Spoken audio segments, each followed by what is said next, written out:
Have you ever considered who'll make decisions for you when you can? Planning for future isn't just practical, but what if one document which you create today can speak for you in future? It has a legal backing, you could change it anytime, and it will guide healthcare providers to care for you the way you want. And it's a gift to your family members so they are not forced to make any difficult decision at the time when they are grieving, they are worried about you. That document is advanced directives. In this podcast, I will be taking in detail everything about advanced directives. I want this podcast to serve as a comprehensive tool to guide you regarding advanced directives. And my hope is that by the end of this discussion, you will not have any questions left. That's why I have prepared all the possible questions which I will be covering in this podcast. What is advanced directive? Advanced directive is a legal document which you should create when you are healthy, and everybody above the 18 should have advanced directives.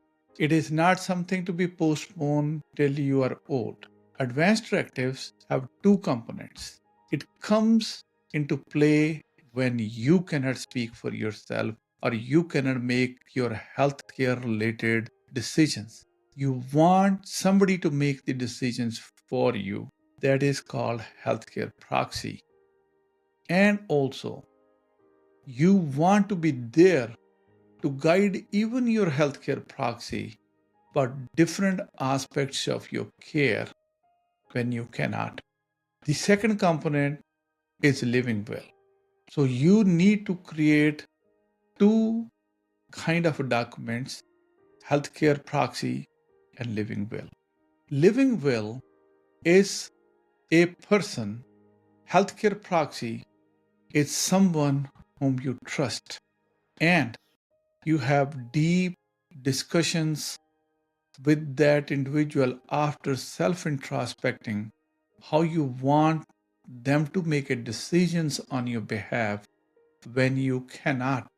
And that person should be above the age of 18. It could be anybody. It doesn't have to be family member.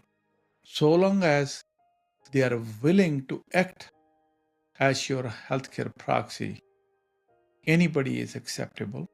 Once you have done it, that form, you add patient's demographic information on that form.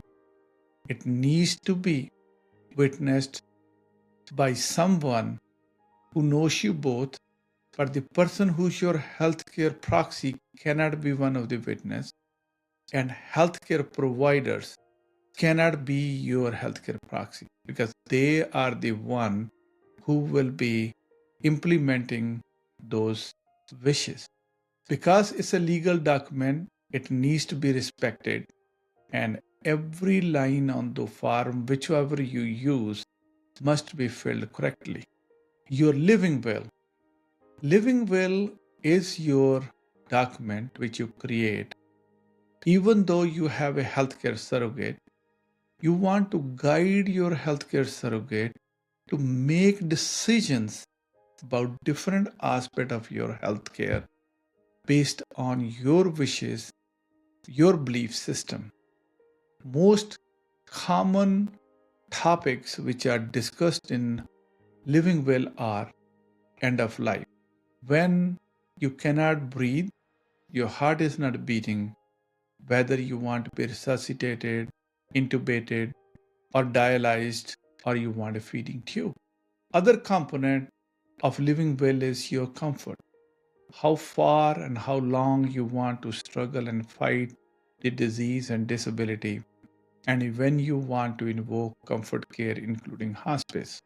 During your treatments, you want to identify what kind of medical treatment you will accept, what kind of surgical procedures, experimental treatments, whether you will accept them or you will not accept them.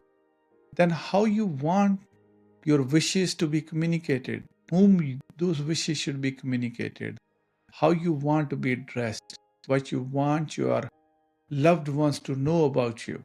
All those things could be part of living well.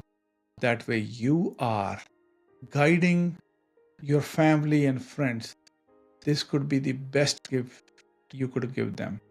At that eventual time, they are mourning, they are emotionally distressed.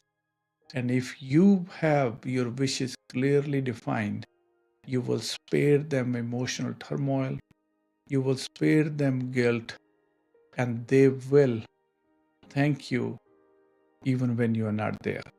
Why should I consider having advanced directives? See, in healthcare paradigm, look at the players. You as the patient, your family and friends, and then healthcare delivery system.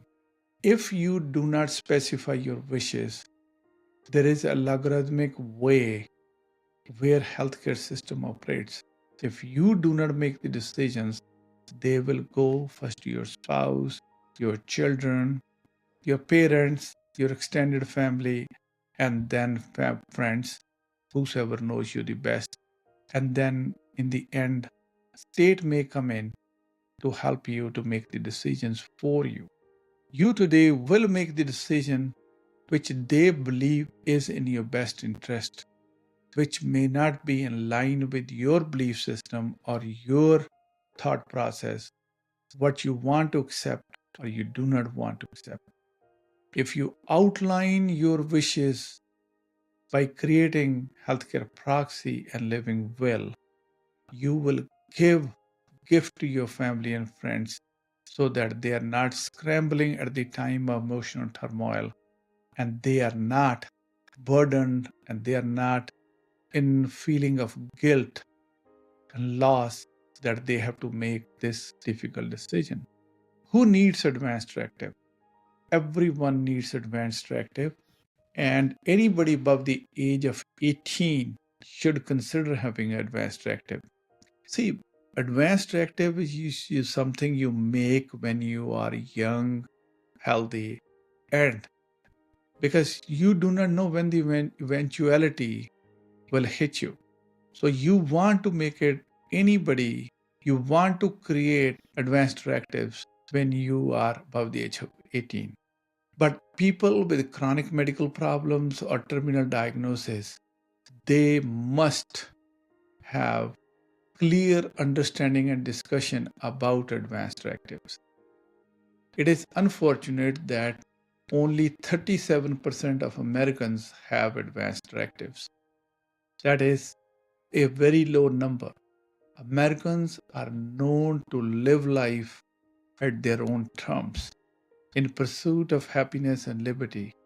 But why would we leave end of life to being unconscious and letting the system make decisions on our behalf? Everybody above the 18, you should have it. And we should make it when we are fully alert and oriented and educated and have done big and long self-introspection about what we want and what we do not want. How do I create advanced directives? Advanced directives are created by understanding what advanced directive is, and then filling up state-specific forms for healthcare proxy and also for living well. Once you complete these forms, then you must pass it on to your healthcare providers and your family and friends whom you want to go to get those copies so that they know your wishes and you will get care in case of eventuality the way you want. Can you change advanced care directive once it's made? Absolutely. You could change advanced care directive, both healthcare proxy and living will, anytime you wish. It is a simple form, and if you do the form first time correctly, then you know the process and you could change it anytime. And one should. One of the biggest problem which we see is that people do not update their advanced care directives frequent enough, because if you don't update them, then you will not be relevant. What I used to think when I was a young man versus in the middle age is different. My circumstances have changed. When I was in medical school, my parents were the one I named as making medical decisions. Now I want my spouse to make the medical decision. In case if someone loses their spouse, they want to keep on updating it. You could get these forms very easily from different state websites, from your physician offices, and it is very, very common to get these forms to be updated, and they should be done. And these forms should be updated, especially if you have a major event. Usually, major events are when you get married, or you lose your spouse, or you have a divorce, or some other catastrophic change happen, or you find that you have somebody else who could voice for you better than what you have current healthcare proxy. And then when the living will, you could always change based on your diagnosis, condition, and understanding after you discuss with your physicians. Are there different types of advanced directives? Advanced directives entails actually two things. But one is healthcare proxy or healthcare power of attorney and living will. They both are part of advanced directives. One is you are appointing somebody to make decisions on your behalf. Second is living will, where you're providing general guidelines to healthcare system and providers how you want to be treated. The both forms are part of advanced directives. People tend to list third kind of document, which is POLST form, physician order of life sustaining treatment form, or MOLST form, which is medical order for life sustaining treatment form. Those are the forms which are different. When you are creating advanced directives, those are you're creating when you don't have a problem, but you don't take life as a granted. You are preparing yourself in case of eventuality. You want to guide your family member and healthcare system about how you want to proceed.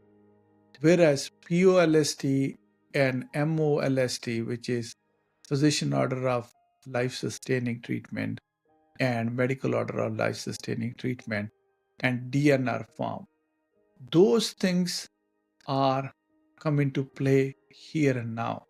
If you have a terminal diagnosis of terminal medical problem, and after you discuss with your physician and you guide your physician how you want to proceed from this point onward, and you give clear instructions to your physician, and you sign the form which outlines that, and your physician enter this one into medical record as a physician order, that is here and now. That is not advanced directive.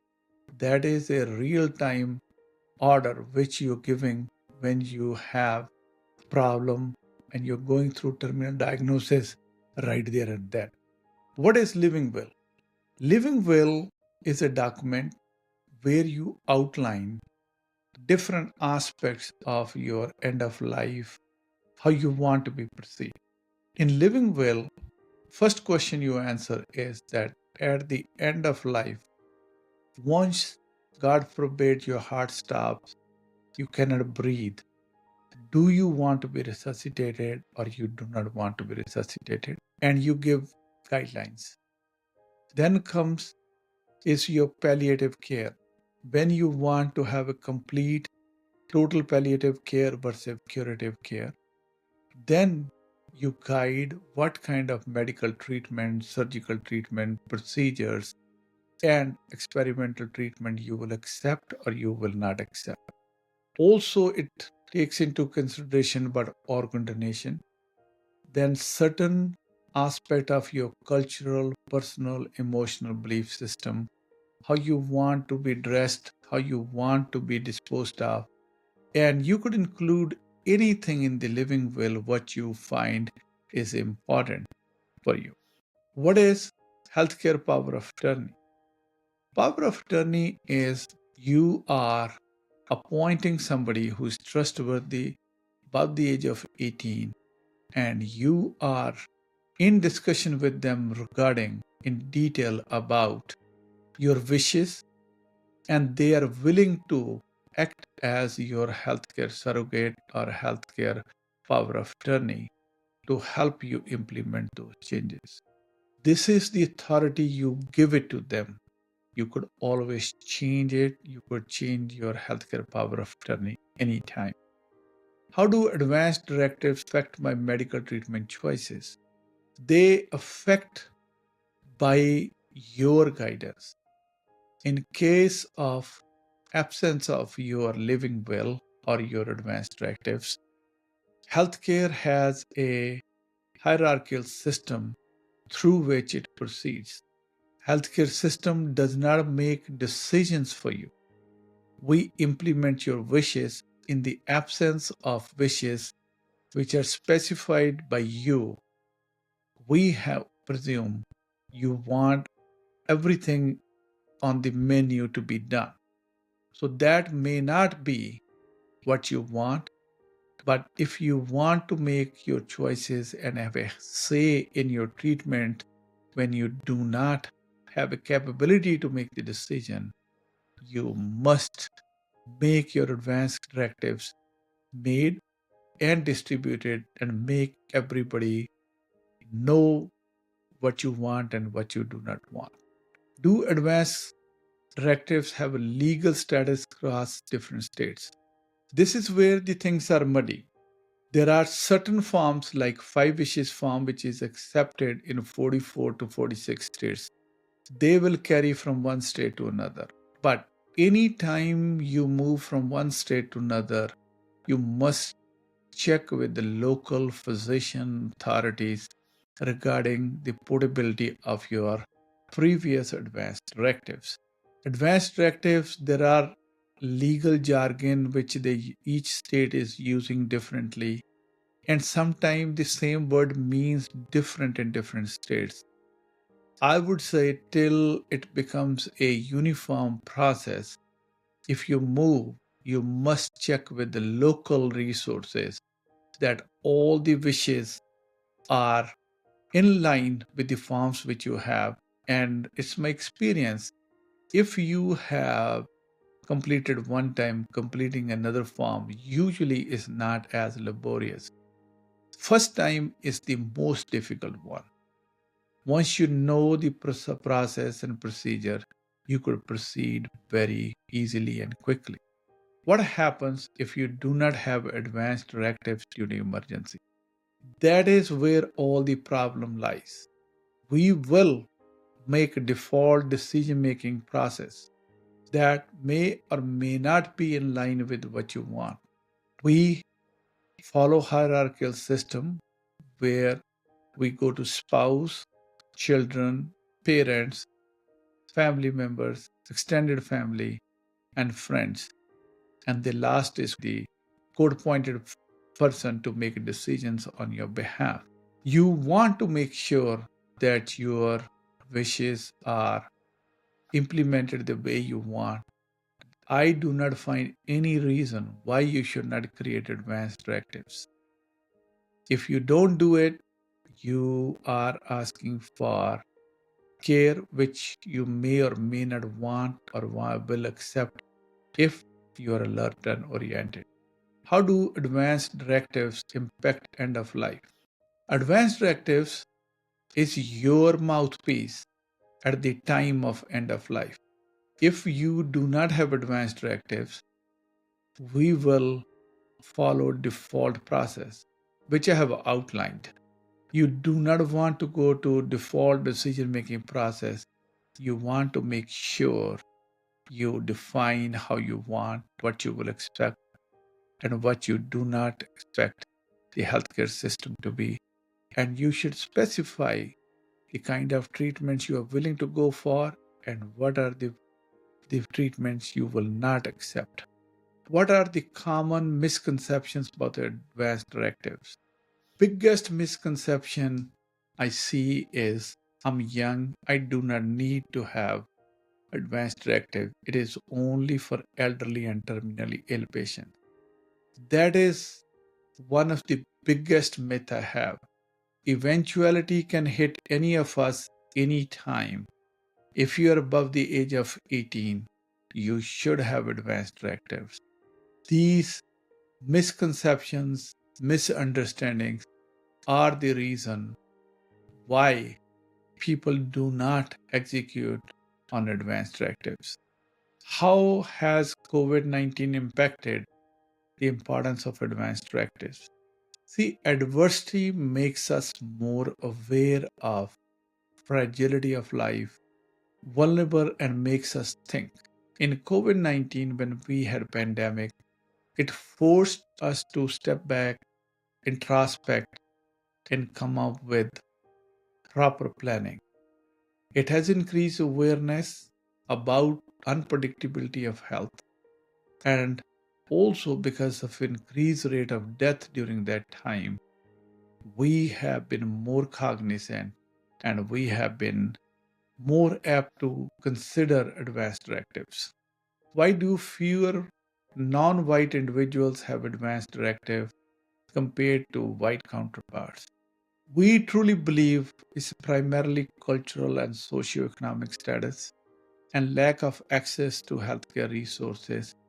And in generally, non-white have more mistrust in healthcare system and healthcare delivery model. If we continue to do good, provide transparent care, everybody will come around and they will understand the importance of advanced directives. I've been trying to answer different questions which have been asked over the years to create a comprehensive video so that after you watch it, all your questions are answered. And we should be able to help you, guide you. My wish is to live this life at my own terms, and I want to exit this life at my own terms. As we are talking today, advanced directive is the only thing which will give you say at the end of your life. I wish everyone creates advanced directives, free family and friends from making difficult decisions, and provide them with the gift of clarity, and they will be very thankful to you. And healthcare delivery model and system will be really thankful to you because we will know what you want and what you do not want, and we will deliver quick, comprehensive, and cost-effective care. If you like this podcast, please like, share, and subscribe. I look forward you to commenting on our content so that I learn from you, and this helps me to grow and be a better YouTuber. Thank you.